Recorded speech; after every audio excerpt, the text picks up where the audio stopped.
ჩვენი ბოლო სტუმარი იქნება გიორგი ტუმასიანი, საქართველოს სომხური სათემო პლატფორმის თავმჯდომარე, რომელიც შეერთებულ შტატებში იმყოფება სახელმწიფო დეპარტამენტის მიწვევით საერთაშორისო ლიდერების პროგრამის ფარგლებში. გიორგი, მოგესალმები.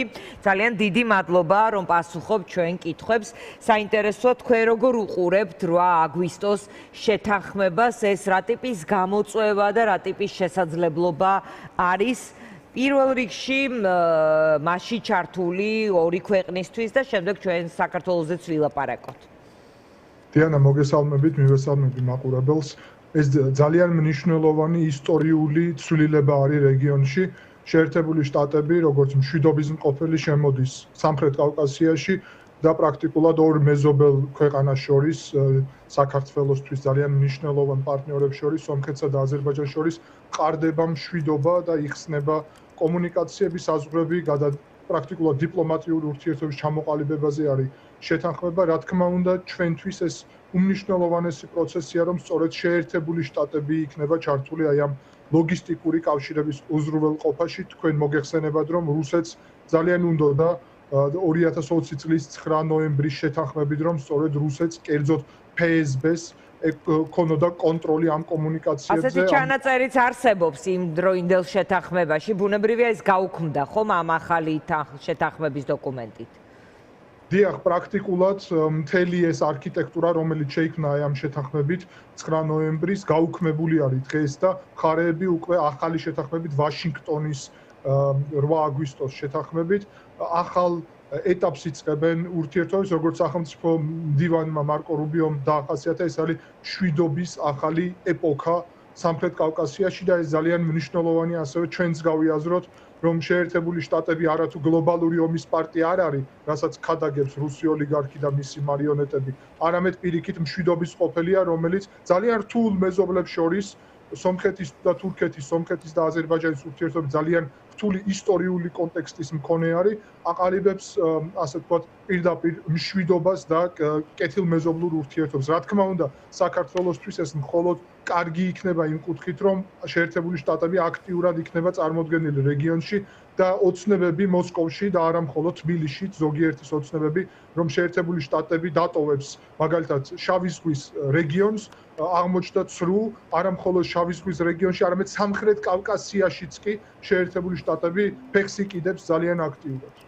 კი ბატონო, გიორგი, თავად გექნებათ დარწმუნებული ვარ თქვენ სომხეთში კონტაქტები, მათ შორის ანალიტიკურ წრეებთან, ადგილზე როგორ იქნა ეს აღქმული, აი ამ კონფლიქტის, ომის შემდეგ ამ ტიპის გარღვევა პირველ რიგში სომხეთისთვის, რომელიც დერეფნის ფუნქციას შეიძენს და ასევე მთავარი სამშვიდობო შეთანხმება, როგორც ხვდები, არის წინ, მათ შორის კონსტიტუციური ჩანაწერის გაკეთებაზე, არის უпростоრად ჩანაწერის ამოღებაზე საუბარი. ანუ თავად სომხეთში როგორ არის მიღებული ეს პროცესი, ფაშინიანის ეს ნაბიჯები?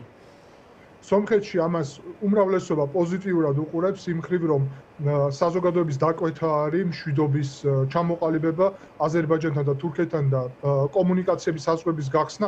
ეს განსაკუთრებით აქტიური გახდა აქტუალური იმის შემდეგ, როდესაც სომხურმა საზოგადოებამ დაინახა, რომ რუსეთმა საქართველოს მეშვეობით პრაქტიკულად ბლოკადა მოუწყო სომხეთს და ეს ბლოკადა გრძელდება, შესაბამისად გაიაზრეს, რომ თუ ეხლა თურქეთთან და აზერბაიჯანთან აქტიურად არ გაუმჯობესდება ურთიერთობები, მაშინ საქართველოს ბედი ელოდება სომხეთსაც იმ კუთხით, რომ რუსეთის ორბიტაზე დაბრუნება მოხდება. ჩვენ ვნახეთ მრავალი მცდელობა რუსი ოლიგარქი სამվել კარაპეტიანის, ეკლესიის, მათ შორის კატრიჯ ნერსისიანის, რომელიც უკანონოდ პატრიარქის თანამდებობს იკავებს, სხვა პირების, ვინც ცდილობდნენ სახელმწიფო გადატრიალების მოწყობას სომხეთში და ამ ისტორიული მშვიდობის ჩაშლას პირდაპირ ვთქვათ რუსეთის დავალებით. სწორედ ამიტომ საზოგადოებამ გაიაზრა, რომ არავითარ შემთხვევაში იგივე შეცდომა არ უნდა დავუშვათ და რუსეთის დობა არ შეიძლება და მე მახსენდება მაგალითად თავის დროზე ბიძინა ივანიშვილის განცხადება, რომ სომხეთი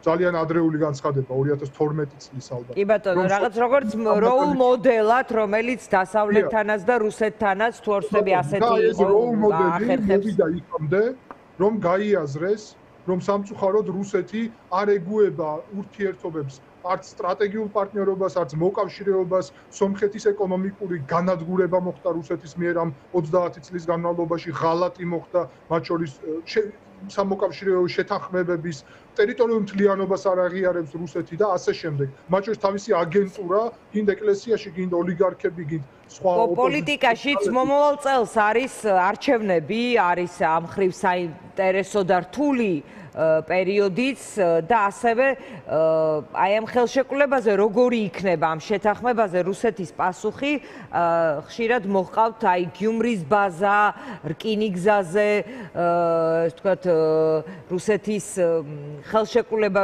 რომელსაც რაღაც ტვირთბრუნვის კონტროლზე აქვს და ასე შემდეგ. მოკლედ, რაიმე ამ ხრივ აქვს თუ არა ახლა ძალიან რთული საპასუხისმგებლო და ასევე შესაძლებლობებით სავსე პერიოდის სომხეთს წინ.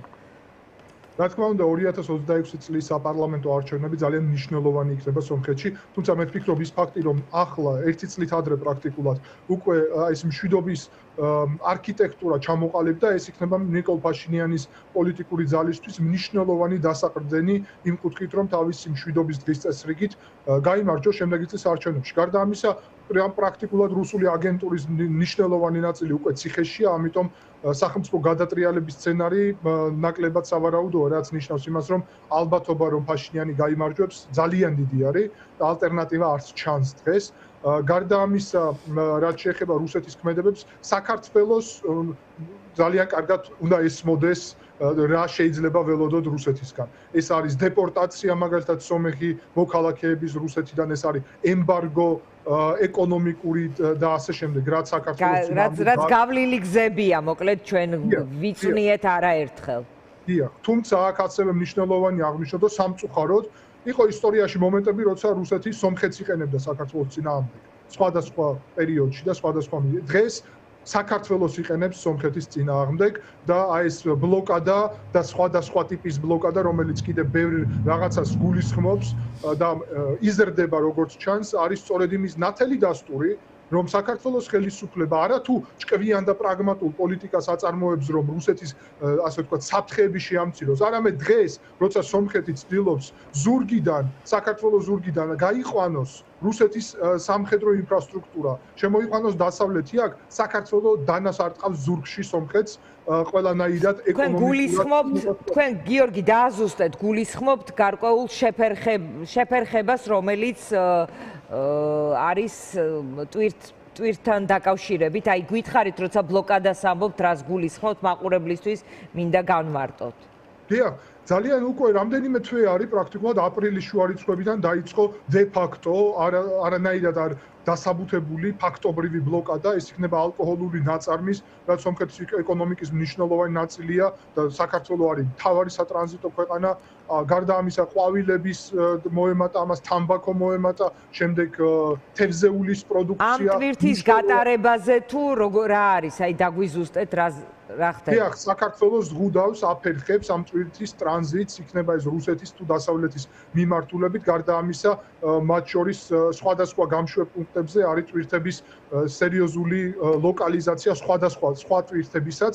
ანუ საქართველოს აფერხებს უბრალოდ ამ ტვირთების გადაზიდვას და ამის შედეგად სომხეთში არის მნიშვნელოვანი ეკონომიკური პრობლემები, მათ შორის გახსოვთ, რომ იმპორტის შეზღუდვაც მოხდა გაზის და ხელოვნურად, ანუ კი ბატონო, საინტერესოა რაიმე პასუხი ამ ხრივ გამოხმაურება, იმიტომ რომ არ არის ეს მაინც ფართოდ თემა, რომელზეც გეტყვით პასუხს. საქართველოსთან დელეგაციას ელოდნენ ერევანში ეკონომიკის სამინისტროს, სადაც იქნებოდა განხილვა ამ საკითხების, იმიტომ რომ საქართველოს და სომხეთს გააჩნია სტრატეგიული თანამშრომლობის შესახებ დოკუმენტი და საქართველოს არ შედგა ეს?